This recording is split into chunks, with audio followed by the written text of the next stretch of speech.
ପୂର୍ବ ଭିଡ଼ିଓରେ ଆମେ ଶୁଣିଥିଲେ ଯେ କୌରବମାନଙ୍କ ପକ୍ଷରେ ଥିବା ଯୋଦ୍ଧାମାନଙ୍କର ନାମ ଦ୍ରୋଣ, ଭୀଷ୍ମ,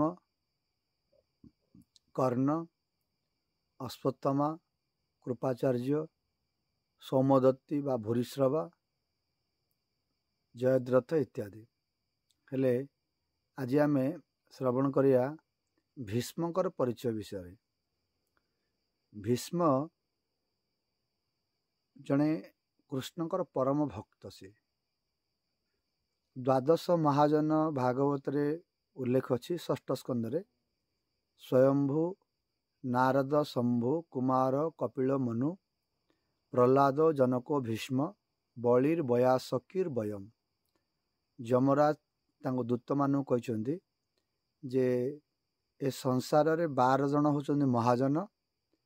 ସେମାନଙ୍କର ଚିନ୍ତାଧାରା, ସେମାନଙ୍କର ନିର୍ଦ୍ଦେଶ, ସେମାନଙ୍କର ଉପଦେଶ ଅନୁସାରେ ପ୍ରତ୍ୟେକ ମନୁଷ୍ୟର ଜୀବନ ନିର୍ବାହ ହେବା ଉଚିତ। ସେମାନେ ହିଁ ଜାଣିଛନ୍ତି ପ୍ରକୃତରେ ଧର୍ମ କ'ଣ, ଅଧର୍ମ କ'ଣ। ତେଣୁ ସେମାନଙ୍କର ଦ୍ୱାରା ସେମାନଙ୍କ ଦ୍ୱାରା ପ୍ରଦର୍ଶିତ ମାର୍ଗକୁ ଗ୍ରହଣ କରିବା ହେଉଛି ଜୀବର କର୍ତ୍ତବ୍ୟ। ମହାଜନ ଗତଃ ସ ପନ୍ଥା। ଯକ୍ଷ ଥରେ ଯୁଧିଷ୍ଠିର ମହାଜନ ପ୍ରଶ୍ନ କରିଥିଲେ ଯେ ମନୁଷ୍ୟର ଗତି କ'ଣ, ମନୁଷ୍ୟର ପନ୍ଥା କ'ଣ, କେଉଁ ପନ୍ଥାରେ ସେ ଜୀବନକୁ ନିର୍ବାହ କରିବା ଉଚିତ। ସେ ସମୟରେ ଯୁଧିଷ୍ଠିର ମହାରାଜ କହିଥିଲେ ମହାଜନ ଜେନ ଗତଃ ସ ପନ୍ଥା। ମହାଜନ ମାନେ ଯେଉଁ ରାସ୍ତାରେ ଜୀବନ ନିର୍ବାହ କରି ଆସିଛନ୍ତି ସେମାନଙ୍କକୁ ଅନୁସରଣ କରି ଜୀବନ ନିର୍ବାହ କରିବା ହେଉଛି ମନୁଷ୍ୟର କର୍ତ୍ତବ୍ୟ। ଏହି ଦ୍ୱାଦଶ ମହାଜନଙ୍କର ନାଁ ପୂର୍ବରୁ କୁହାଗଲା। ସେମାନଙ୍କ ଭିତରୁ ଭୀଷ୍ମ ହେଉଛନ୍ତି ଜଣେ। ସେମାନେ ହେଉଛନ୍ତି କିଏ ନା ବ୍ରହ୍ମା, ସ୍ୱୟମ୍ଭୁ ମାନେ ବ୍ରହ୍ମା, ଶିବ, ନାରଦ ଏବଂ କପିଳଦେବ ଭଗବାନ। ବ୍ରହ୍ମାଙ୍କର 4 ପୁତ୍ର ଚତୁସନ, ସନତ, ସନତ କୁମାର, ସନନ୍ଦନ, ସନାତନ। ସେ 4 ଜଣ ଗୋଟିଏ ମହାଜନ ବୋଲି ଧରା ହେଇଛି। ଆଉ ବ୍ରହ୍ମାଙ୍କର ପ୍ରଥମ ପୁତ୍ର ଅଲସୋ ସ୍ୱୟଂଭୁବ ମନୁ, ପ୍ରହ୍ଲାଦ ମହାରାଜ, ଜନକ ମହାରାଜ, ଭୀଷ୍ମଦେବ, ବଳି ମହାରାଜ, ସୁଖଦେବ ଗୋସ୍ୱାମୀ ଓ ଯମ ମହାରାଜ। ତେଣୁ ଏହି ଦ୍ୱାଦଶ ମହାଜନ ଭିତରୁ ଭୀଷ୍ମ ହେଉଛନ୍ତି ଜଣେ। ତେଣୁ ସେ ଭୀଷ୍ମଙ୍କର ଜୀବନ ବୃତ୍ତାନ୍ତ ବିଷୟରେ ଆମେ ଶ୍ରବଣ କରିବା ଆଜି। ଭୀଷ୍ମଙ୍କର ପିତାଙ୍କ ନାମ ଥିଲା ଶାନ୍ତନୁ ମହାରାଜ।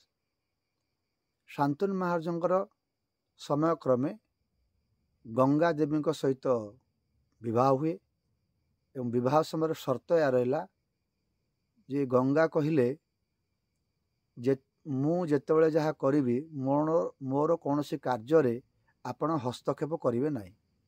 ମୋତେ କେବେ ପଚାରିବେ ନାହିଁ ଯେ ମୁଁ କ'ଣ ପାଇଁ କଲି, ତାର କାରଣ କ'ଣ। ଯେଉଁଦିନ ମୋତେ ପଚାରିବେ ସେଇଦିନ ମୁଁ ଆପଣଙ୍କୁ ଛାଡ଼ି ଚାଲିଯିବି। ଶାନ୍ତନୁ ମହାରାଜ ତାଙ୍କର ପିତାଙ୍କର ଆଦେଶ ଥିଲା ଏବଂ ସେ ମଧ୍ୟ ତାଙ୍କ ପ୍ରତି ଆସକ୍ତ ଥିଲେ। ତେଣୁ ସେ ସର୍ତ୍ତରେ ସେ ରାଜି ହେଇଥିଲେ। ସେମାନଙ୍କର ବୈବାହିକ ଜୀବନ ଅତିବାହିତ ହେବାକୁ ଲାଗିଲା। ସନ୍ତାନ ଜନ୍ମ ହେଲା। ପ୍ରଥମ ସନ୍ତାନ ଯେତେବେଳେ ଜନ୍ମ ହେଲା ଗଙ୍ଗା ଦେବୀ ତାଙ୍କୁ ନେଇ ସେ ନିଜ ଛୁଆଟିକୁ ନେଇ ଗଙ୍ଗା ନଦୀରେ ଫୋପାଡ଼ି ଦେଇ ମାରିଦେଲେ।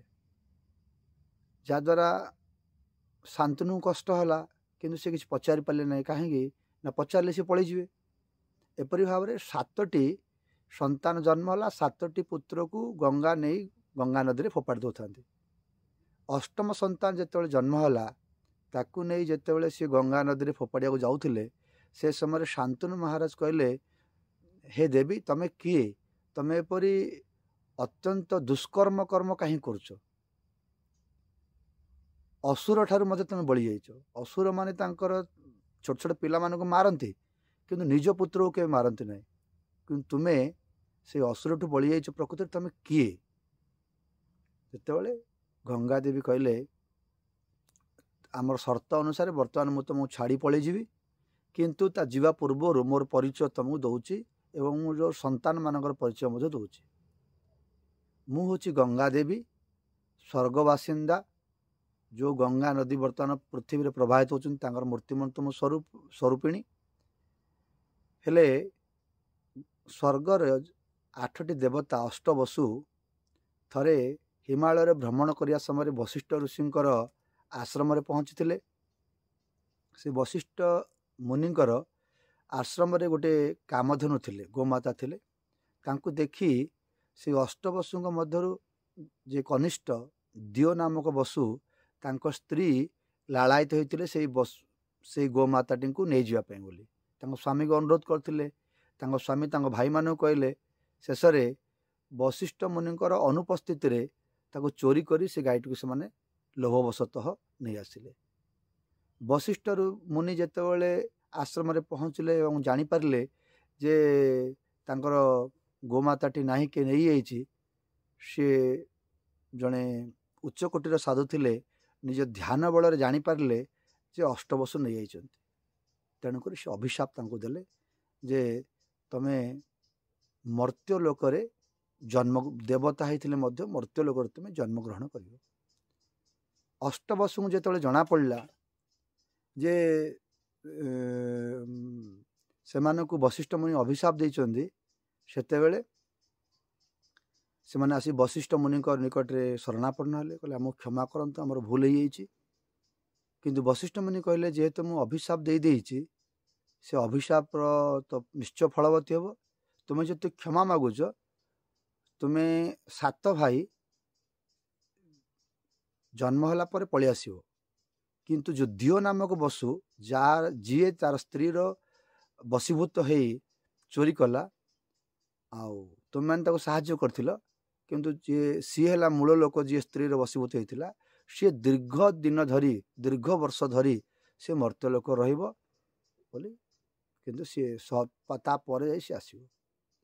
गंगा देवी कहले से अष्टवसु मन दुखरे फेरुले फेरिया समय रास्तार गंगा सहित भेट है से मन दुख देखी गंगा तक कारण पचारे कहले एपरी एपरी घटना मो मर्त्यलोक जन्म हो पड़ो तेणु आम बहुत चिंतित तुम आमको साहाय्य कर।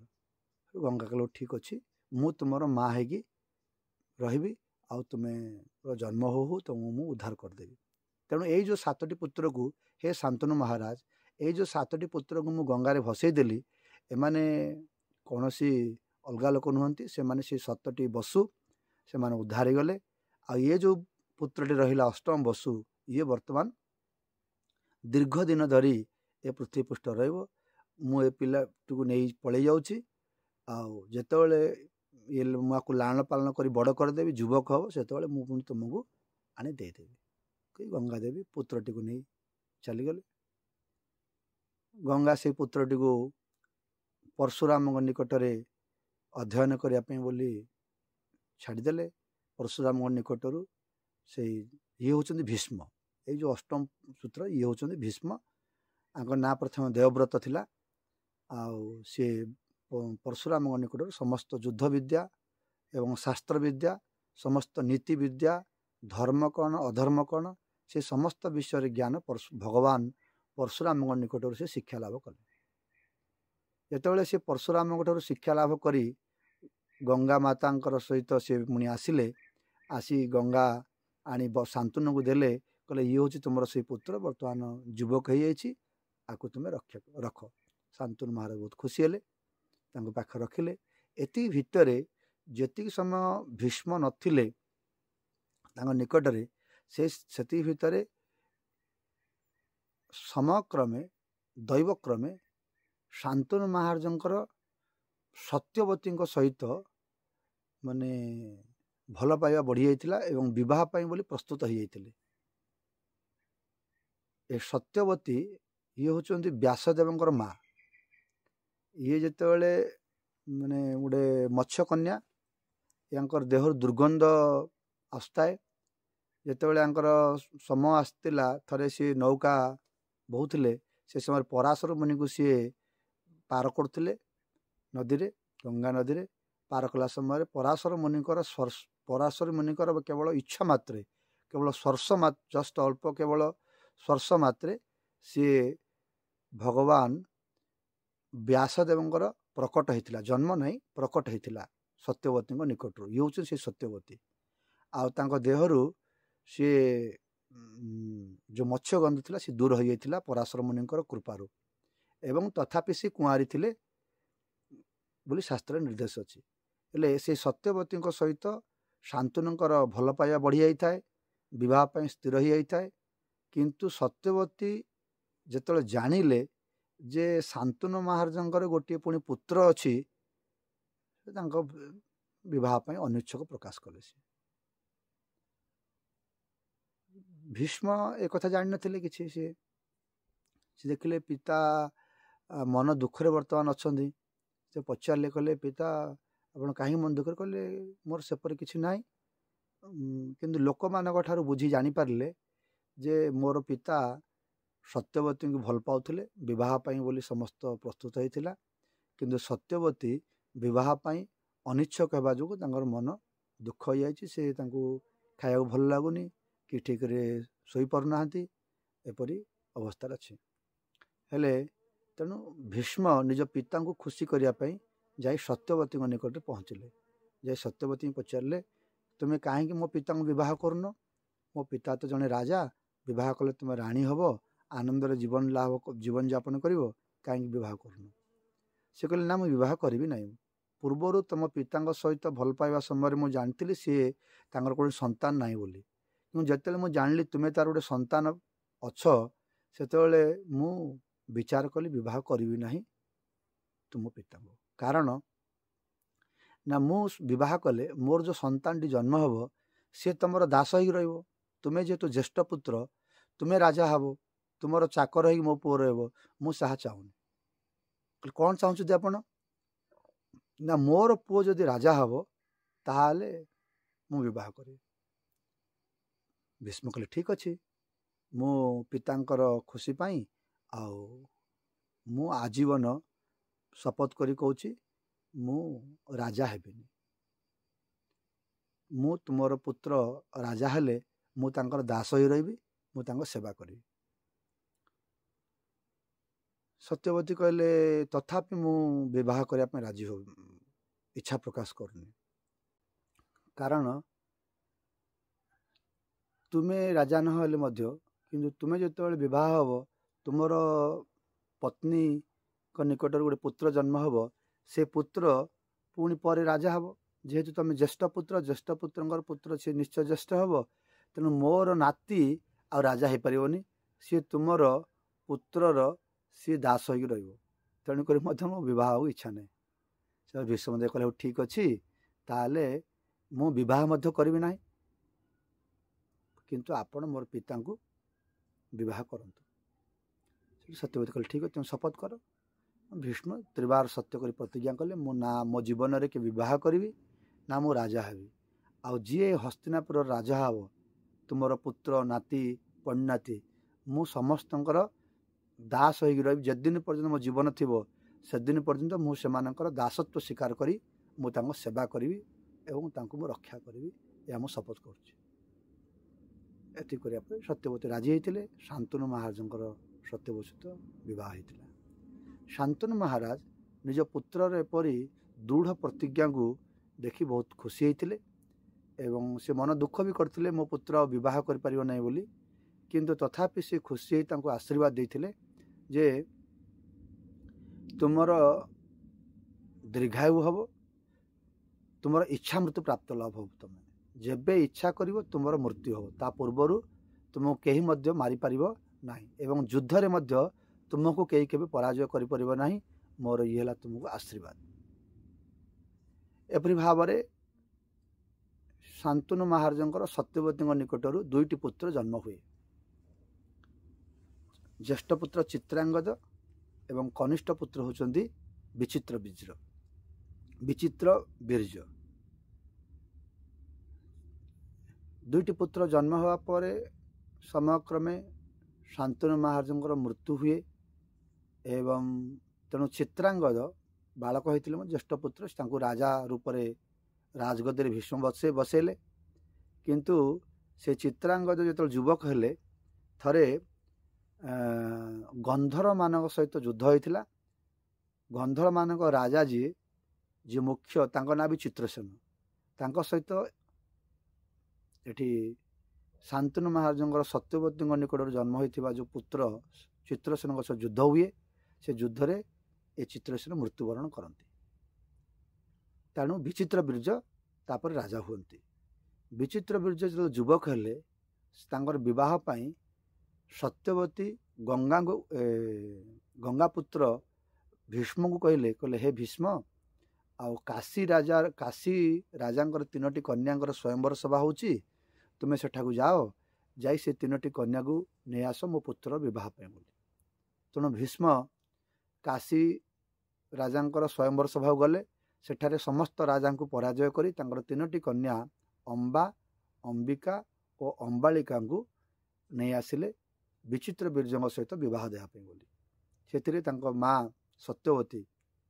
खुशी होते एवं किंतु अंबा कहले भीष्म को देख तुम्हें जान मु शल्यंग सब विवाह शल्यंग भल पाऊँगी शल्यंग सहित विवाह करने बोली पूर्वर मु प्रस्तुत थी तुम्हें किंतु तुम्हें नहीं आसिल स्वयंवर सभारू आउ तुम्हें कौन पसंद कि मु जड़े अन्य पुरुष को भल पाऊँगी आ तुम भाई को विवाह करी भीष्म माँ को सहित माँ सत्यवती सहित और विभिन्न मंत्री और ब्राह्मण मान सहित परामर्श करी स्थिर कले जे प्रकृत में अंबा को छाड़दा उचित अंबा को शल्यंकर सहित विवाह करने बोली ससन माने ब्राह्मण मान द्वारा नहीं छाड़देले शल्यंग निकट में किंतु शल्य अंबा को विवाह करने आउ राजी हेले नहीं कहले जेहेतु तुमको भीष्म स्वयंवर सभारू आमको परास्त कर नहीं जाइछन्ति मु आउ तुमको विवाह करी ना तेणु अंबा आसी भीष्म को कहले जे तुम्हें मते विवाह कर कहीं तुम्हें मते स्वयंवर सभा आनी मु तुम भाई को विवाह करी ना मु तुमको विवाह करी भीष्म कहले ना मु बाहाई पारि ना जेहेतु मु प्रतिज्ञा करिछि मो पितांकर खुशी पाई बोली मो आजीवन सत्य माँ सत्यवती निकट में जे मु आजीवन ब्रह्मचर्य पालन करी मु का विवाह करी ना बोली तेणु मु प्रतिज्ञा भंग करी ना कि मु तुम विवाह करी ना अंबा से मन दुखरे सी जंगल को पलि गले आउ जाई तपस्या करथिले तार प्रतिशोध नेवाई बोली भीष्मकर से विषय आम शुणा पर भिडियो रे जे अंबा किपरि शिखंडी हेले एवं से शिखंडी ही किपरि भीष्मदेवंकर मृत्युर कारण हेले आज आम केवल भीष्मकर चरित्र विषय आगु शुणी शुणी जीवा हेले ये जो विचित्र बीर्ज ये कौन कले विवाह कले अंबिका और अंबालिका को एमान सहित वैवाहिक जीवन अतिवाहित चली थाए कौन संतान प्राप्ति होगा पूर्वर विचित्र बीर्जंकर मृत्यु हो जाए हेबा द्वारा पर पीढ़ी रे किए राजा हम सत्यवती बहुत चिंता है कहले मोर पुओ मरीगला कौन सी मोर नाती जन्म ही नहीं आउ ए राज्य शासन चलो किपरि पुत्र दरकार तेणु सत्यवती भीष्म को अनुरोध कले कि भीष्म तुम्हें अंबिका और अंबालिका निकटर संतान उत्पत्ति कर जद्वारा से माने भविष्य में हस्तिनापुर राजा हे भीष्म कहले मु आपन को प्रथम आपण निकट प्रथम ही प्रतिज्ञा करिछि जे मु राजा हेबी ना मु कौन विवाह करी ना बोली मु तेणुक मु प्रतिज्ञा भग्न करी ना ताले कौन करिया वर्तमान सत्यवती तांकर पुत्र व्यासदेव को स्मरण कले जो पराशर मुनिकट जन्म ग्रहण करते व्यासदेव से समय आसिले पचारे माँ मु कौन सेवा करी ना अंबिका और अंबालिका निकटर पुत्र किपरि प्राप्ति हम तमें चेष्टा कर व्यासदेव भगवान श्रीकृष्णकर अवतार थिले सी केवल दर्शन मात्रे अंबिका और अंबालिका को गर्भाधान कले जद्वारा अंबिका निकटर धृतराष्ट्र जन्म हेले किंतु अंबिका व्यासदेवंकर तेज को देखिपारे नहीं आखि बंद करदे तेणुक सी जन्मरू ही जो पुत्र जन्म हेले धृतराष्ट्र सी अंध ही जन्म हेले आउ अंबालिका निकटर पंडु जन्म हेले आउ अंबिका सी अनुरोध कले जे जेहेतु मोर पुत्रटा अंध ही जन्म है आ मोर दासी अच्छी मोर दासीर गोटे किपरि भल पुत्र जन्म हो सेतेबेले अनुरोध करिवारु व्यासदेव से दासी को दर्शन मात्रे गर्भाधान कले। से दासी गोटे पुत्र जन्म है जार नाम है विदुर। एपरि भाव में धृतराष्ट्र, पंडु और विदुर ए तीनोटी संतान जन्म हेले व्यासदेवंकर निकटरू। व्यासदेव भीष्म ये होचंती भाई सदृश। तेणुक भीष्म हेले तांकर पिता सदृश। पंडु धृतराष्ट्रंकर अर्जुनंकर पंडुंकर पुत्र हेले 5 भाई युधिष्ठिर, भीम, अर्जुन, नकुल, सहदेव। एवं दुर्योधनंकर विवाह गांधारीक सहित हुए। तांकर निकटरू 100टी पुत्र जन्म हुंची दुर्योधन, दुशासन, विकर्ण इत्यादि। तेणु अर्जुनंकर पिता हेले पंडु, पंडुंकर पिता सदृश हेले भीष्म। तेणुक भीष्म हेले पितामह अर्जुनंकर। बाकी समस्त माने पंचु पांडवंकर एवं 100 भाई दुर्योधन आदिंकर। तेणु पितामह बोली भीष्म को कहले।